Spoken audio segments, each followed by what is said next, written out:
नमस्कार दोस्तों, हम लेकर आ चुके हैं आप लोगों के लिए 20 मिनट में शाम की 50 ताज़ा और बड़ी ख़बरें बताएंगे। दोस्तों आखिरकार कैसे हमास ने इसराइल के चिथड़े उड़ा दिए। हमास ने दोस्तों फिर से इसराइल के टैंकों को बनाया अपना निशाना। आखिरकार क्यों दोस्तों राहुल गांधी ने कह दिया कि असम का जो सीएम है वो सबसे बड़ा भ्रष्ट है। क्यों हेमंत विश्वकर्मा ने कहा कि वो राहुल गांधी को करा देंगे गिरफ्तार अगर शहरों से निकाली यात्रा। और आखिरकार कैसे दोस्तों आपको बता दें ईवीएम के खिलाफ खुल गया मोर्चा। ईवीएम ना वीवीपैट भी नहीं, सिर्फ बैलेट पेपर से ही हो चुनाव। तमाम लोगों ने यह बात रखी तो तमाम मुद्दों पर होगी बात, लेकिन उससे पहले अगर आपने अब तक हमारे चैनल को सब्सक्राइब नहीं किया है जल्दी से कर लीजिए। पास में एक घंटी आएगी, इसको भी दबाइए ताकि हर वीडियो की अपडेट आप तक पहुंच पाए। दरअसल दोस्तों आपको बता दें चले एक बार फिर से जो है यहाँ पर हमास ने इसराइल के ऊपर किया ज़ोरदार अटैक। जी हाँ, इसराइल के उड़ा दिए चीथड़े। आपको बता दें चले हमास इसराइल की दोस्तों ज़बरदस्त लड़ाई चल रही है, जिसमें हमास के लड़ाके इसराइली टैंकों को हवा में उड़ा रहे हैं दोस्तों, बिल्कुल आप समझिए किसी कागज़ की तरह। दरअसल आपको बता दें चले हमास के पास कुछ ऐसे हथियार हैं जो रूसी और चीनी हैं, जिसके बाद भड़का हुआ है इसराइल। आपको बता दें चले वो ज़रा भी रुकने का नाम नहीं ले रहा और एक मिनट में अब निशाना बना लेते हैं हमास के लड़ाके उन टैंकों को। यही कारण है दोस्तों जो इसराइल के लड़ाके लगातार इस लड़ाई में मारे जा रहे हैं। इसराइल का भी मौतों का आंकड़ा बढ़ता चला जा रहा है। इसराइल के सैनिकों की संख्या, और उसमें कई लोग ऐसे हैं जो 20,000 से ज़्यादा विकलांग हो चुके हैं, जो अब कुछ नहीं कर सकते सिर्फ खाना खाने के अलावा। आपको बता दें चले दोस्तों राहुल गांधी जमकर गरजे। राहुल गांधी ने हेमंत विश्वकर्मा को बता दिया दोस्तों सबसे बड़ा भ्रष्टाचारी, सबसे बड़ा भ्रष्ट सीएम। दरअसल आपको बता दें चले दोस्तों हेमंत विश्वकर्मा के ऊपर राहुल गांधी जमकर गरजे। राहुल गांधी ने कहा कि हेमंत विश्वकर्मा हमारी यात्रा में अड़चन डालने की कोशिश कर रहे हैं, वो हमें अनुमति नहीं दे रहा है यात्रा निकालने की, और चाह रहा है किसी भी तरीके से असम से यात्रा न निकले। दरअसल दोस्तों कल हेमंत विश्वकर्मा ने हद कर दी। हेमंत विश्वकर्मा ने कहा कि आपको यात्रा निकालनी है निकालो, लेकिन मैं शहर से यात्रा नहीं निकालने दूंगा और ना ही आपको सिक्योरिटी दूंगा। अब आप समझिए दोस्तों कितना ज़्यादा राहुल गांधी की यात्रा रोकने का प्रयास किया जा रहा है। यही नहीं, हेमंत विश्वकर्मा के एक बयान पर कल घमासान मच गया, जिसमें हेमंत विश्वकर्मा ने कहा कि अगर फिर भी तुमने शहरों से यात्रा निकाली तो मैं तुम्हें गिरफ्तार करके जेल में डाल दूंगा। मतलब वो राहुल गांधी से कहना है कि मैं गिरफ्तार करूंगा और जेल में डाल दूंगा अगर यात्रा फिर भी निकाली तुमने शहरों से। यही नहीं, उन्होंने कहा अभी तो मैं कुछ नहीं करूंगा, लेकिन इलेक्शन के बाद मैं राहुल गांधी को जो है मतलब जो लोग यात्रा निकालेंगे उनको जेल में डालूंगा। अब आप समझ लीजिए दोस्तों इतना ज़्यादा डर राहुल गांधी की भारत जोड़ो न्याय यात्रा से कि हेमंत विश्वकर्मा बौखला गए, क्योंकि राहुल गांधी ने कल कह दिया कि भैया इस राज्य का जो मुख्यमंत्री है वो सबसे बड़ा भ्रष्टाचारी मुख्यमंत्री है।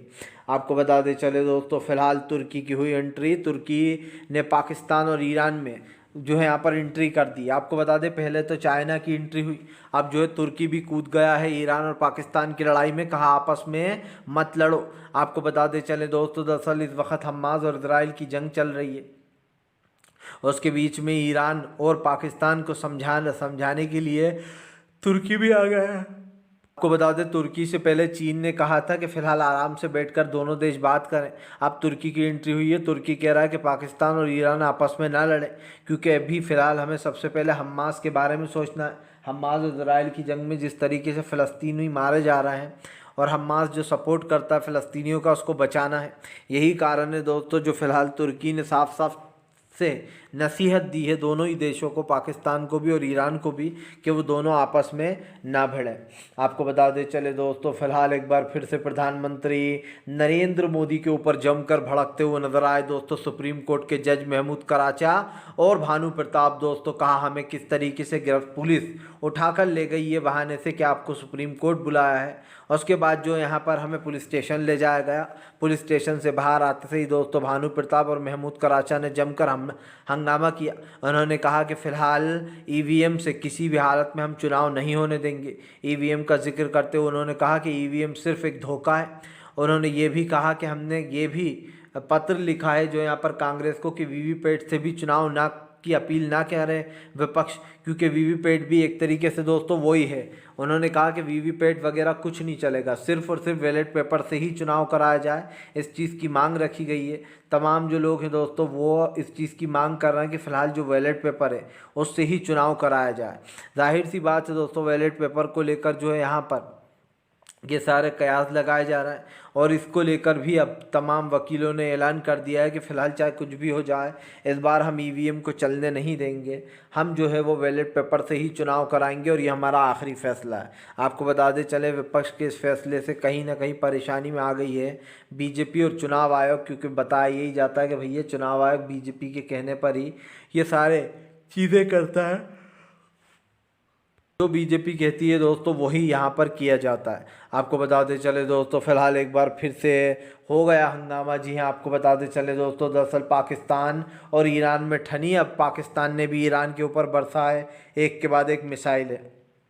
दरअसल आपको बताते चले, पाकिस्तान ने भी ईरान के कई आतंकवादी संगठन पर हमला कर दिया। पाकिस्तान का कहना है कि ये सिर्फ जवाबी कार्रवाई है जो हमने भी जवाब के तौर पर ईरान के कुछ आतंकवादी संगठनों के ऊपर किए।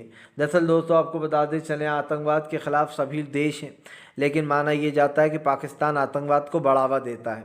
आपको बताते चलें, हालांकि इस चीज़ पर अब ये तो पता नहीं है कि क्या सच है, लेकिन ये ज़रूर है दोस्तों कि पाकिस्तान के इधर से ही सबसे ज़्यादा आतंकवादी आते हैं और इस बात को झुटलाया नहीं जा सकता। कैसे जो है 9/11 का वो हमला आज भी लोगों को याद है, जिसमें बेचारे कई मुस्लिम लोग भी मारे गए थे, हिंदू भाई भी मारे गए थे।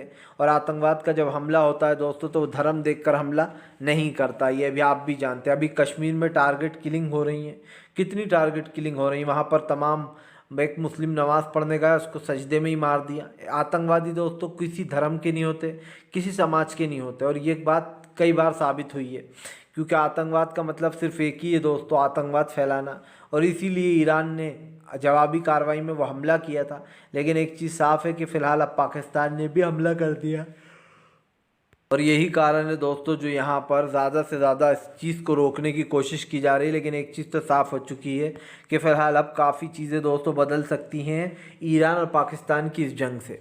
आपको बताते चले दोस्तों, फ़िलहाल एक बार फिर से अखिलेश यादव गरजे। अखिलेश ने कहा, मैं नहीं जाऊँगा राम मंदिर, जब हमें भगवान श्री राम बुलाएंगे तब हम जाएंगे। दरअसल अखिलेश यादव का कहना है कि उन्हें किसी के न्योते की ज़रूरत नहीं है।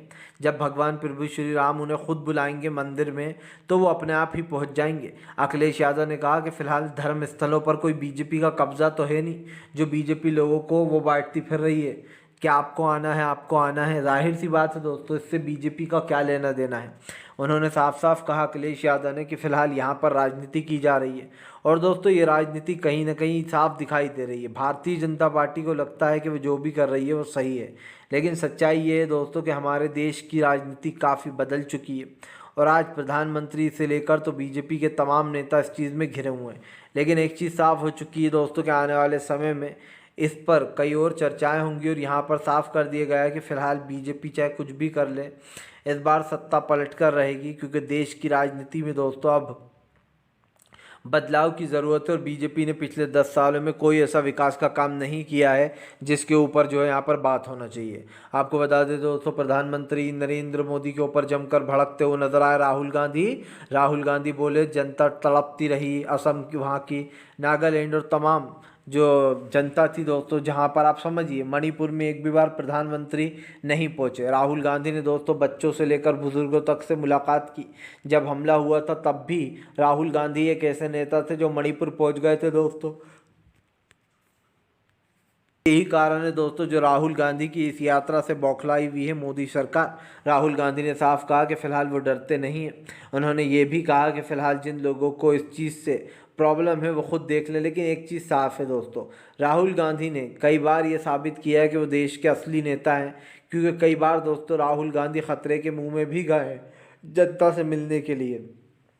और यही कारण है दोस्तों जो लोग राहुल गांधी की जमकर तारीफ़ करते हैं, क्योंकि उनके अंदर एक नेता वाली क्वालिटी, एक प्रधानमंत्री वाली क्वालिटी लोगों को दिखाई देती है। आपको बताते चले दोस्तों, फ़िलहाल हमास इजराइल की जंग के बीच में हूतीज़ ने उड़ा दिए दोस्तों इजरायली सैनिकों के परखच्चे। इजराइल आप हूतीज़ बोले, हमें गर्व है अगर तुम लोगों ने हमें आतंकवादी संगठन करार दिया है, हमें गर्व है कि हम आतंकवादी संगठन हैं। आपको बताते चले दोस्तों, दरअसल यहाँ पर अब हूतीज़ किसी की सुनने को राज़ी नहीं है। हूतीज़ ने दोस्तों फिर से एक बार अमेरिका के सैनिकों के परखच्चे उड़ा दिए हैं। आपको बताते चले दोस्तों, हूतीज़ का साफ कहना है कि अगर उनसे अमेरिका उलझेगा या इजराइल उलझेगा तो वो किसी को भी नहीं छोड़ेंगे। सीधी सी बात ये है दोस्तों कि ये सारी लड़ाई कहाँ से शुरू हुई है आप अच्छे से जानते हैं। लेकिन बात सिर्फ इतनी सी नहीं है, बात यह है कि यहाँ पर इस तरीके की चीज़ों को बढ़ावा ना दिया जाए और इन देशों में कहीं ना कहीं जो ये सब कुछ किया जा रहा है। आपको बताते चलें कि तमाम जगहों पर तमाम चीज़ों को लेकर, राज्यों को लेकर भी ये अलर्ट जारी हैं। ऐसे में दोस्तों एक बार फिर से ये साबित हो गया है कि फ़िलहाल आने वाले समय में हूतीज़ जो है वो कई और देशों को अपना निशाना बनाएंगे। आपको बताते चले हूतीस ने साफ कर दिया है कि फ़िलहाल जो भी हुआ है और जो अमेरिका ने उनके ऊपर हमला किया था वो हम भूले नहीं है, वो हमें सब याद है। यही कारण दोस्तों जो हूतीस ने अमेरिका के सैनिकों के पर खच्चे उड़ा दिए हैं और शिपों को निशाना बनाया जा रहा है, एक के बाद एक बड़ी शिपों को। आपको बताते चले दोस्तों फ़िलहाल अमेरिका बौखला गया। गार्जियन की रिपोर्ट में कहा गया कि फ़िलहाल जो मध्य पूर्व की सबसे बड़ी ताकत है वो अमेरिका नहीं बल्कि ईरान है। उसके बाद दोस्तों अमेरिका भड़क गया है। आपको बताते चले दरअसल दोस्तों गार्डियन जो अखबार आता है दोस्तों, उसने जो है यहाँ पर ये कह दिया कि फ़िलहाल मध्य पूर्व की सबसे बड़ी ताकत अमेरिका नहीं बल्कि ईरान है, जिसके बाद अब अमेरिका भड़क रहा है। जाहिर सी बात है दोस्तों, ईरान को मध्य पूर्व का सबसे ताकतवर देश इसलिए बताया जा रहा है कि ईरान अपनी ताकत बताने के लिए इस वक्त देशों पर हमले भी कर चुका है। ईरान ने कई बार ये साबित किया है कि फ़िलहाल वो इन देशों से कहीं बेहतर है। आपको बताते चले ईरान का सीधा एक्शन होता है दोस्तों, जब भी वो गुस्से में आता है तो वो मस्जिद के ऊपर लाल झंडा फहराकर जो अपने दुश्मनों को निशाने पर लेता है। और यही कारण है दोस्तों जो ईरान का ये नया लुक दिखाई दे रहा है, जहाँ पर ये बताया जा रहा है कि फ़िलहाल ईरान एक बार फिर से गुस्से में है, क्योंकि जाहिर सी बात है दोस्तों अब पाकिस्तान ने इसके ऊपर मिसाइलें दागी थी, उस चीज़ को लेकर भी ईरान भड़का हुआ है। लेकिन हम एक चीज़ तो बता दें कि यहाँ पर ये जंग की शुरुआत दोस्तों अब हो गई है, क्योंकि जाहिर सी बात है इस जंग को रोकना बहुत ज़रूरी था। लेकिन यहाँ तो उल्टा दूसरे देश भी आपस में भिड़ रहे हैं, तो तीसरा विश्व युद्ध धीरे धीरे सच में करीब आता जा रहा है, क्योंकि तमाम देश तो एक दूसरे से भिड़ रहे हैं। और यही कारण है जो कई लोगों को ये डर है कि इन देशों की आंच उनके देशों पर भी आएगी और उससे दोस्तों देश की अर्थव्यवस्था चौपट होगी, देश में लड़ाइयाँ होंगी, झगड़े होंगे। इसी को रोकने की कोशिश की जा रही है और फिर से ये साबित हो गया कि फ़िलहाल ये तमाम चीज़ें जल्दी ही होंगी दोस्तों, क्योंकि आपको बताते चलें अब बड़े बदलाव की ज़रूरत है, ख़ास करके जहाँ पर इस तरीके की हिंसाएँ होती हैं देशों में।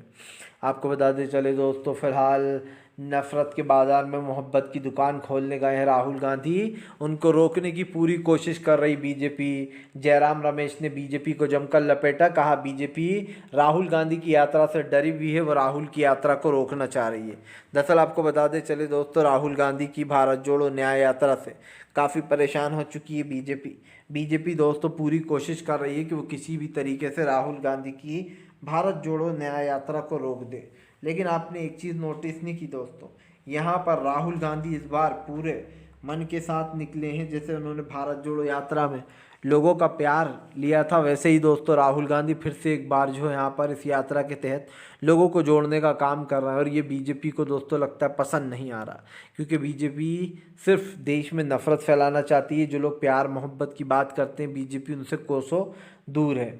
आपको बताते चले दोस्तों फ़िलहाल भारतीय जनता पार्टी को लगा बड़ा झटका। अरविंद केजरीवाल बोले चाहे कुछ भी कर ले बीजेपी नहीं जाऊंगा ईडी के ऑफिस, ये बीजेपी की चाल है, वो मुझे फंसाना चाहती है।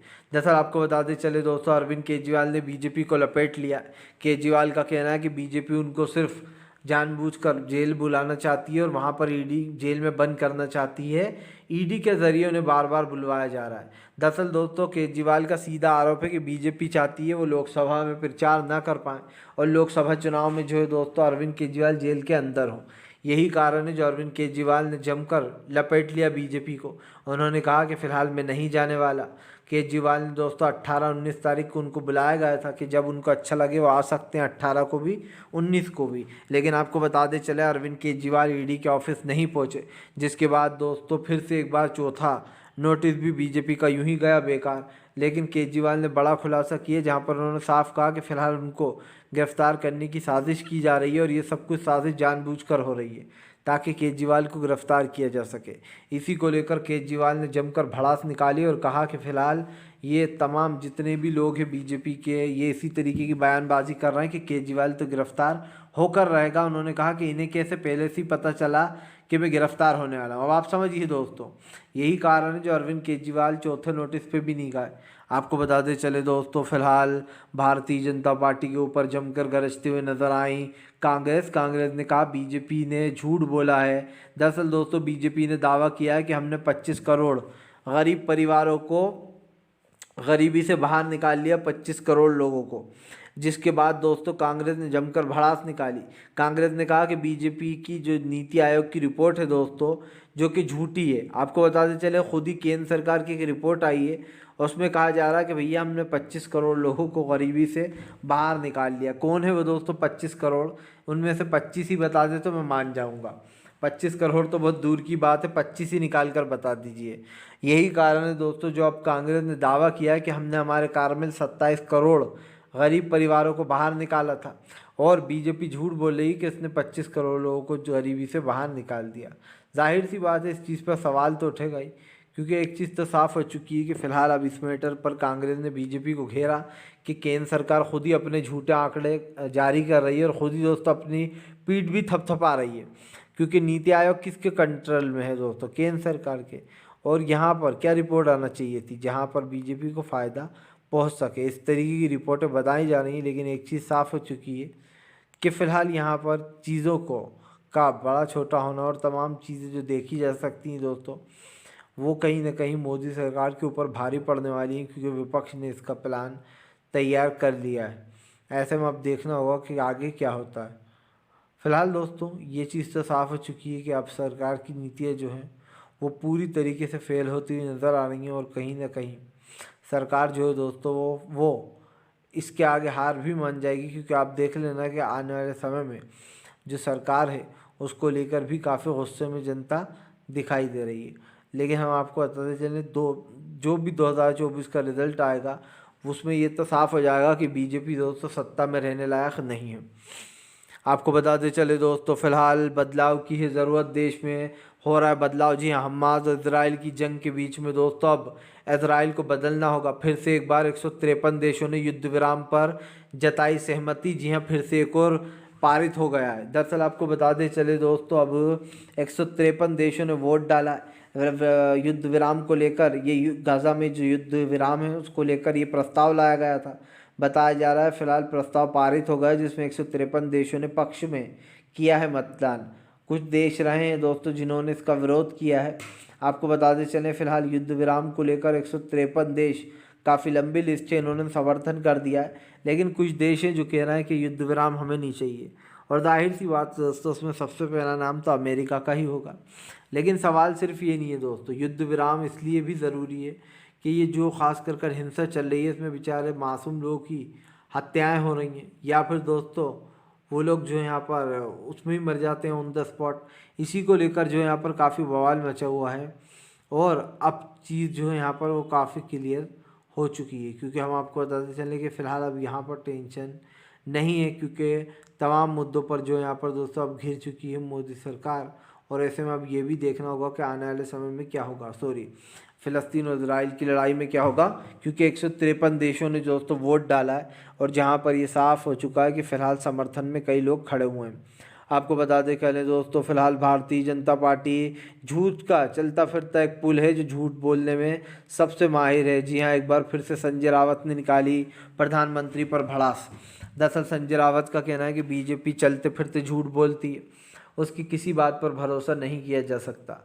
संजय रावत ने यह भी दावा किया कि बीजेपी सिर्फ झूठ बोलती है और इसके अलावा कुछ काम नहीं है उसको। आपको बता दें, संजय रावत ने कहा कि राहुल गांधी की भारत जोड़ो यात्रा से बीजेपी डरी हुई है, उन्हें धमकियां दे रही है कि वो उन्हें गिरफ्तार करवा लेगी। पर राहुल गांधी शेर हैं, वो डरने वाले नहीं हैं। दरअसल दोस्तों, बीजेपी जो है वो बार बार इस तरीके की बातें कर रही थी, खास करके बीजेपी का नेता, उसको लेकर कहीं ना कहीं ये गुस्सा है। और ऐसे में देखना होगा कि आखिरकार क्या होता है अब। क्योंकि एक चीज़ तो साफ़ हो चुकी है दोस्तों, इस लड़ाई के झगड़े में कहीं ना कहीं कुछ लोग फ़ायदा भी उठाने में लगे हुए हैं। आपको बता दें दोस्तों, अगर आपको हमारा वीडियो अच्छा लगता है तो कृपया इसको लाइक करें, चैनल पर पहली बार आए हैं सब्सक्राइब कर लें ताकि